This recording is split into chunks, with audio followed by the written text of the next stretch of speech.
Now joined at the top of the tower today by our guest Anna Temkin. She's the presenter of the Your History Times podcast. She's the deputy obituary editor of the Times newspaper. Welcome, Anna. Lovely to meet you. Hi, lovely to meet you. Thanks. I love your job title. I mean, you've got a couple of them, but deputy obituaries editor is what is your day to day? I'm just curious. Are you on death watch? I mean, well, it's something like that. Yeah. I mean, a large chunk of my day consists of monitoring what we call the wires in the newsroom.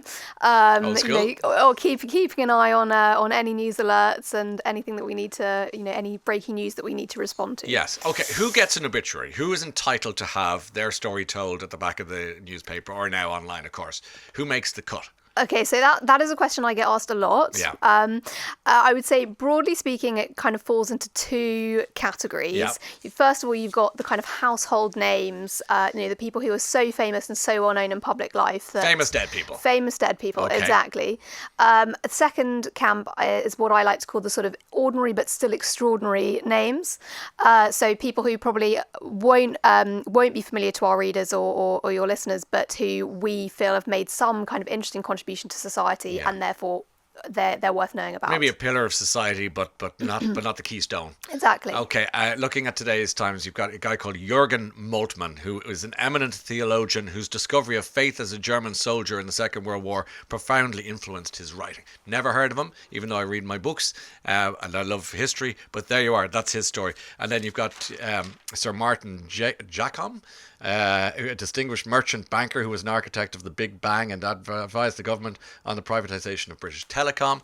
And again, not something I wouldn't be drawn to his story necessarily, but once you read the ins and outs, great. But the one I'm finishing in a moment is the third is the guy. So Elmer Boyd means nothing to me. Then I look at the photograph. I see Lee Harvey Oswald, the man who killed Kennedy, and I see at Oswald's shoulder the guy in the hat, bringing him between prison cell to courtroom situation in 1963, and sure enough, his name was Elmer Boyd. He was one of the policemen, and having just read the obituary, it tells the story that he should have been on the day that Oswald was shot, and he reckons that if he was on, Jack Ruby wouldn't have shot Oswald because he wouldn't want to hurt the police officer he might have known, and then an enormous what if happens. That's why the obituaries are fascinating, because you never know what you're about to uncover. Exactly. Yeah. I mean, I always say I learn something new in this job every day. I bet you do. Okay, so who do you like to see coming into the morgue? Well, we do like a good eccentric. Yeah. Because you can't really go wrong with a good eccentric. I mean, I personally love reading obits for writers, playwrights especially. I'm very into theatre, so that's kind of another one of my passions. But as I say, you learn something new in every obituary. So. And who writes them? Is it like the arts?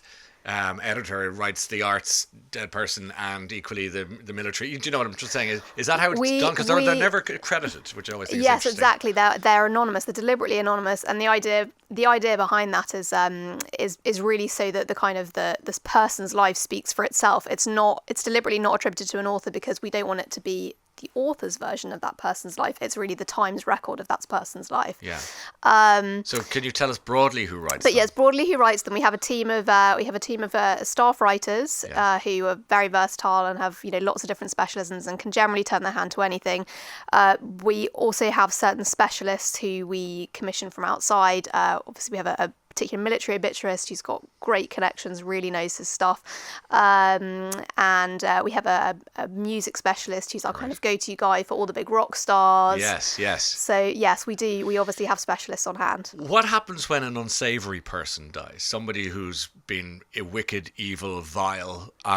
Do they get an obituary because it's not about... Are you colourblind? It's just about the name made. You know what I'm saying? Notoriety is also... infamy and fame are not unrelated. Yeah, absolutely. I mean, I think a lot of people kind of assume that obituaries are meant to be hagiographies, and they're not. They are very much a kind of historical record. I mean, they're often called the first drafts of history. And so, unfortunately, there are lots of villainous characters who have influenced the course of history. The Times ran obits for Hitler, Stalin, Chairman Mao. More recently, we covered Yevgeny Prigozhin, the leader of the Wagner mercenary group. even if someone is an unsavory character, if they've done something that has influenced the state of our world and the course of history, then they do warrant an obituary. So you're into the kind of like the Time magazine Person of the Year. It could be Hitler one year and it could be Malala in the next, you know, if you know what I mean. Well, quite, yeah. Yes. Not quite chronologically there, but, you know, in terms of goodness and badness. Yes, the whole spectrum of human morality. Yeah, precisely. Are some deaths then overlooked or overshadowed because somebody even more famous has died? Has that come up in much of your? I mean, if there's someone who our readers will know about, if there's someone who's famous enough, they will get an obituary. And obviously, you know, the great thing about the digital age is that we have endless amounts of space, so we can always publish obituaries for, you know, numerous people online every day, even if we don't necessarily have the space for them in the paper that night. That's interesting, isn't it? Because I have the hard copy of the Times here, and you've got a half page for one of the late people, the dead people, and then a quarter of a page. You know, that in itself is quite an interesting, you know, playing God with the story. Yes, yeah. Well, obviously we have to make certain editorial judgments. But you know, generally, whichever length an obituary will run, we find it's enough to tell that person's life, or the key aspects of that person's life, and give readers a sense of what drove them and what made them interesting or significant. Now, you mentioned readers, but now you have listeners, and this is. I was listening to the podcast of your history that you're talking about today, of the astronaut who passed away, William Anders, who took the photograph of Earth, described as the most influential environmental photograph ever. Tell us about him. And this is why we're here today, because now people can listen to the obituaries. You don't even need to click online or buy the paper. You can just listen to it. Tell us about him, for example. Yeah, exactly. Well, so William Anders was an American astronaut. He was part of the he was part of the Apollo 8 mission, and he and two other astronauts were sent to orbit the moon. It was part of NASA's space program in the 60s. But as Anders himself put it, we were sent to discover the moon, and instead we discovered the Earth, and took this absolutely extraordinary picture that's become so famous. I think, was it Life magazine who called it one of the most famous photographs of the 20th century. And as you say, it influenced the kind of modern day environmental movement.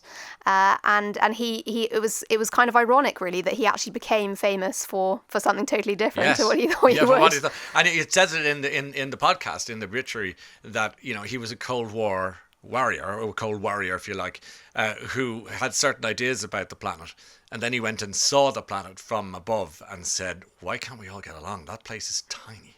Yes, it completely changed his mindset. Really interesting. Yeah. So yeah, as you say, he's one of the people who we've covered in an episode of Your History. Yes, which is, that's what I was, and he died in a most peculiar way, given that he was an astronaut.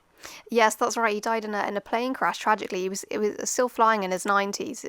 You know, obviously a very skilled pilot, but he had a crash into a river not far from his home. And remarkable. But I was noting in the three obituaries today, they're all in their 90s. The longevity is quite remarkable. Yeah, so hopefully that's so people tell you that, you know, aren't obits really morbid and, you know, kind of depressing. No, they're uplifting. They're celebrations of life, and look at all of these people who lived well into their 90s. Yeah. Okay, well then, Anna, before we go, give us the elevator pitch for people who are listening to us today going, what is the name of this podcast? What does it do, and why should I listen? Okay, so it's a weekly podcast. It's focusing on 2 obituaries that we've published in the Times that week, and generally speaking, it will be one obit for someone quite well known, who listeners probably have heard of, and one obit for someone who is less well known but who we think is still really interesting and has made some kind of interesting contribution and is worth knowing about. And it will be a combination of me kind of commenting on their life, giving some context, and it also includes readings of the obits themselves. They're read out by journalists from across the Times and the Sunday Times, so it's sort of audiobook style. You can get a flavour for the person's life.